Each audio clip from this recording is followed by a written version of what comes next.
Muy buenos días y buenas tardes allí en Europa, en España. Quiero continuar con las lecturas que le estoy compartiendo para la honra y gloria de nuestro Señor Jesucristo y para el aprendizaje de cada uno de nosotros de lo que verdaderamente ha hecho Dios por nosotros a través de Cristo Jesús y lo que aún sigue haciendo. Y es el tema del santuario. En días pasados les he hablado del tema 1, 2 y 3, pero antes de comenzar quiero compartir una cita que se encuentra en Mensajes Selectos, tomo 1, capítulo 5, página 77, que dice lo siguiente: las mentes de los creyentes había de ser dirigidas al santuario celestial donde Cristo ha entrado para hacer expiación por su pueblo. Y otra que se encuentra en el libro del Evangelismo, capítulo 8, página 165, que dice lo siguiente: la correcta comprensión del ministerio de Cristo en el santuario celestial es el fundamento de nuestra fe. Dicho esto, vamos a leer el texto bíblico con el que empiezan las lecciones, que dice en Éxodo 25, 8, ¿cuál es la voluntad de Dios? Dice Éxodo 25, 8: y me harán un santuario para que yo habite entre ellos. Ese siempre ha sido el propósito de Dios, morar en cada uno de nosotros. Por eso el reflejo del santuario es lo que Él siempre ha querido, estar a nuestro lado, guiando y acompañándonos en nuestro diario vivir. En el capítulo 1 hablaba sobre la morada de Dios, que quiere morar en cada uno de nosotros en este tiempo, en nuestra mente.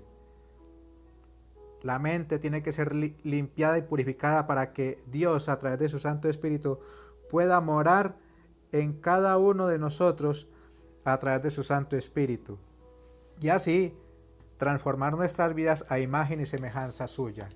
En el capítulo 2, la lección 2 decía tabernáculo terrenal, o sea, nosotros somos hechura de Dios, somos creación de Dios, y por lo tanto este cuerpo es templo del Espíritu Santo. Por eso tenemos que cuidarlo, ser buenos administradores.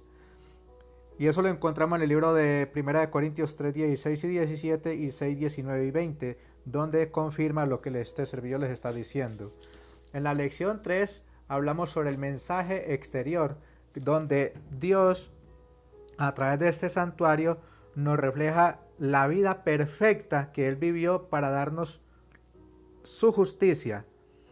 Y nosotros, a través de estos símbolos que han allí, estos muebles, en el atrio en el mueble del sacrificio, es donde yo tengo que ir cada día a pedir perdón por mis pecados, por mis errores, a Cristo Jesús, para que Él pueda interceder por mí ante el Padre Celestial, por su justicia, no por la mía, porque todo lo provee Dios a través de Cristo Jesús para que yo sea salvo, porque no hay otro medio en que podamos ser salvos sino a través de Cristo Jesús. Hechos 4:12. Y hoy quiero compartir la lección 4, que dice servicio diario del tabernáculo. Les invito a que busquen sus Biblias, lean sus Biblias, para que no sea palabra de un hombre, sino la palabra de Jehová la que hable a cada uno de vuestros corazones. O si no, tomen papel y lápiz y tomen nota de los textos que este servidor les va a relatar, y luego estudian con detenimiento en sus hogares. Introducción del tema de hoy dice: no solo el santuario mismo, sino también el ministerio de los sacerdotes debía servir de bosquejo y sombra de las cosas celestiales. Hebreos 8:5. Por eso era de suma importancia, y el Señor, por medio de Moisés, dio las instrucciones más claras y precisas acerca de cada uno de los puntos de este culto simbólico. El ministerio del santuario consistía en dos partes, un servicio diario y otro anual. El servicio diario se efectuaba en el altar del holocausto, en el atrio del tabernáculo y en el lugar santo, mientras que el servicio anual se realizaba en el lugar santísimo. Cristo era el fundamento y la vida del templo. Sus servicios eran simbólicos del sacrificio del Hijo de Dios. El sacerdocio había sido establecido para representar el carácter y la obra mediadora de Cristo. Los sacerdotes. ¿Quiénes fueron elegidos como primeros sacerdotes? Éxodo 28:1. Lean sus Biblias, por favor, dice: y tú haz llegar a ti a Aarón, tu hermano, y a sus hijos consigo, de entre los hijos de Israel, para que sean mis sacerdotes, a Aarón, Nadab y Abiú, Eleazar e Itamar, hijos de Aarón. Entonces, ¿quiénes fueron los primeros sacerdotes? Aarón y sus hijos. Fueron elegidos para llevar esta obra sagrada en el tabernáculo terrenal. Segunda pregunta: ¿cuál de las 12 tribus fue elegida para ayudar a los sacerdotes? Eso lo encontramos en el libro de Números 18:2, y allí vamos a ver Números 18:2, que nos dice la palabra de Dios. Números 18:2.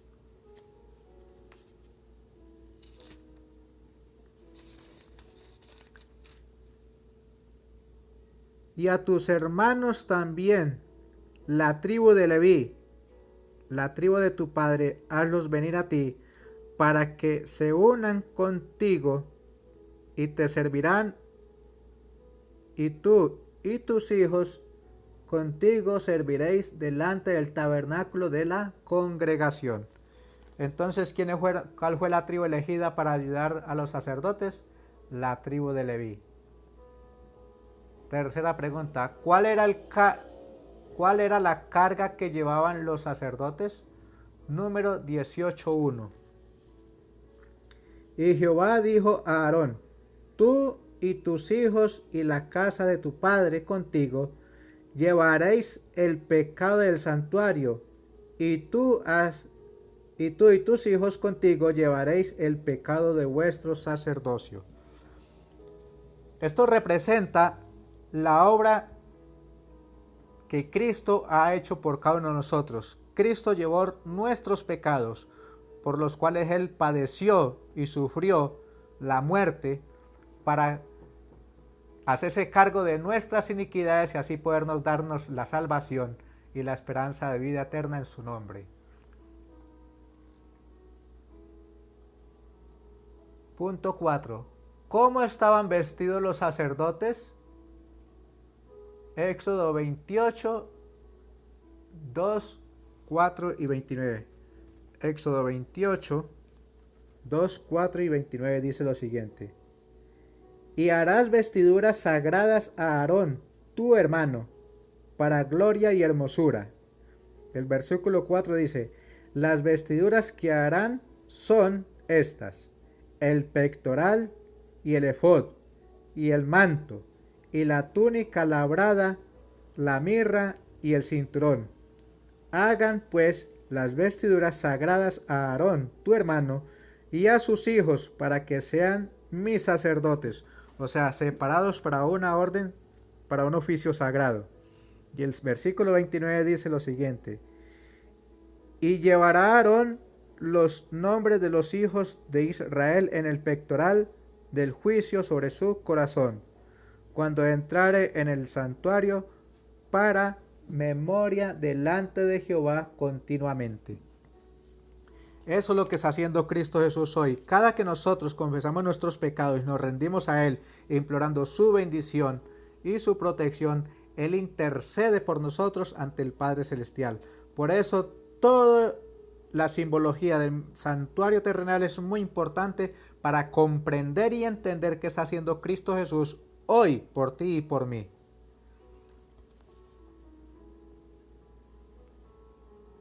El hábito del sacerdote era de lino blanco, tejido de una sola pieza, mientras que las vestiduras del sumo sacerdote eran de costosa tela de bellísima hechura, como convenía a su elevada jerarquía. El sumo sacerdote tenía como vestimenta un traje de lino blanco, una túnica azul y un efod con un ribete. Dentro de este, 12 piedras, en ellas grabadas los nombres de las tribus.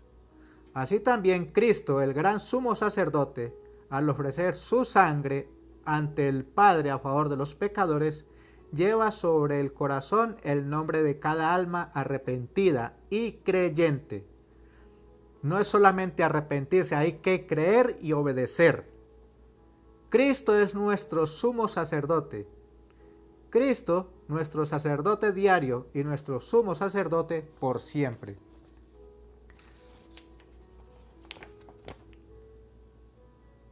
Los diversos sacrificios. Ahora vamos a hablar de los sacrificios.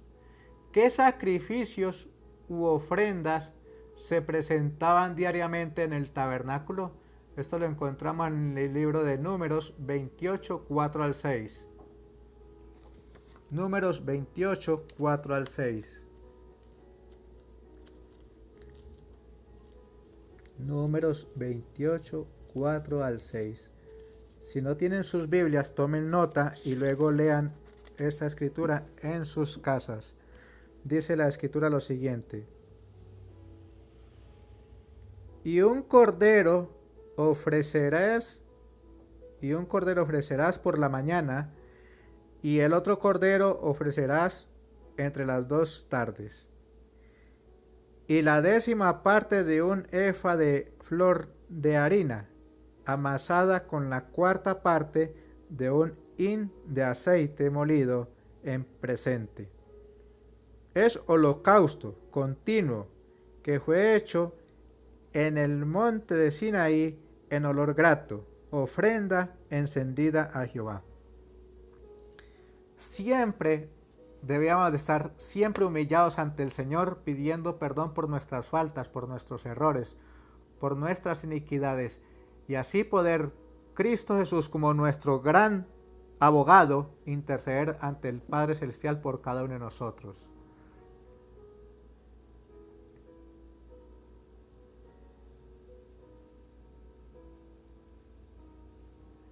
Cada mañana y cada tarde se ofrecía sobre el altar un cordero de un año, con las oblaciones apropiadas y presentes para simbolizar la consagración diaria a Dios de todo creyente y su constante dependencia del sacrificio expiatorio de Cristo Jesús.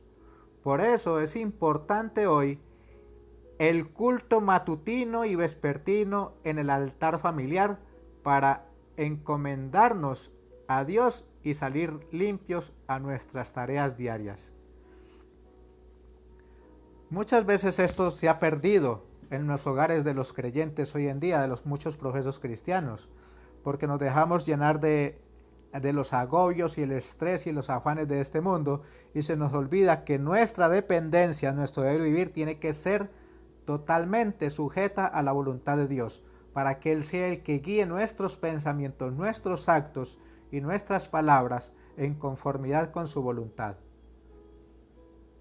Punto 7. ¿Qué sucedía con los pecados confesos día tras día por los que acudían al tabernáculo? Esto lo encontramos en Números 18:1. Jehová dijo a Aarón: tú y tus hijos y la casa de tu padre contigo llevaréis los pecados, y tú y tus hijos contigo llevaréis vuestros pecados. O sea, Cristo Jesús se ha hecho cargo de nuestras iniquidades, de nuestros pecados, y Él intercede ante el Padre Celestial por su justicia, intercede por nosotros, porque Él ya vivió una vida perfecta, santa y pura, la cual nosotros no somos capaces de vivir. Pero cuando yo confieso mis pecados y me rindo al Señor, estoy diciendo: Señor, confío en tu justicia, tú eres mi justicia, tú eres mi abogado, tú eres mi gran sumo sacerdote, en tus manos pongo estas iniquidades para que tú intercedas y con la preciosa sangre de Cristo Jesús somos limpiados de todo pecado. Eso dice el libro de Primera de Juan 1:9. Si confesares vuestros pecados, Él es fiel y justo para perdonar vuestros pecados y limpiaros de toda maldad. Pero tenemos que reconocer que somos pecadores y estar constantemente en comunión con Él.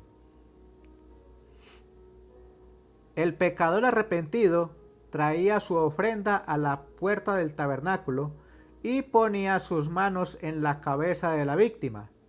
Confesaba sus pecados y así los trasladaba de su propia persona a la víctima inocente, o sea, que representaba allí a Cristo Jesús.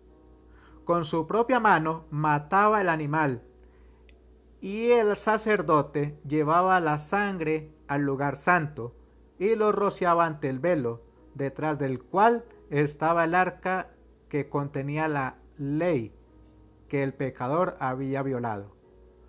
Con esta ceremonia, el pecado era trasladado al santuario por medio de la sangre. De la misma forma, Cristo llevó los pecados de todo el mundo y su sangre derramada en la cruz está constantemente en memoria delante del Padre en el lugar, en el santuario. Por eso, la palabra de Dios en Juan 3:16 dice: porque de tal manera amó Dios al mundo, que ha dado su Hijo unigénito para que todo aquel que en Él cree no se pierda, mas tenga vida eterna. Entonces la invitación hoy dice, ya después de hecho esta lectura, dice: me propongo con la ayuda de Dios orar constantemente y estar en comunión con Él. Esa es mi decisión y eso es lo que he venido practicando últimamente, porque reconozco que Cristo Jesús es mi abogado defensor, mi sumo sacerdote y el único que me puede dar la paz, la fe y la esperanza de un mundo mejor. No hay otro medio por cual podamos alcanzar esta bendita salvación sino a través de Cristo Jesús. Que tengan un bendecido día, un día de preparación, y recuerde siempre en lo posible estar en comunión con una mente atenta a escuchar la voz de Dios y poder disfrutar del día bendecido y santificado por Él desde la creación del mundo. Que el Señor les bendiga ricamente y espero que estas lecturas sean de gran bendición para cada uno de ustedes. Un fuerte abrazo y hasta la próxima. Que el Señor les bendiga ricamente.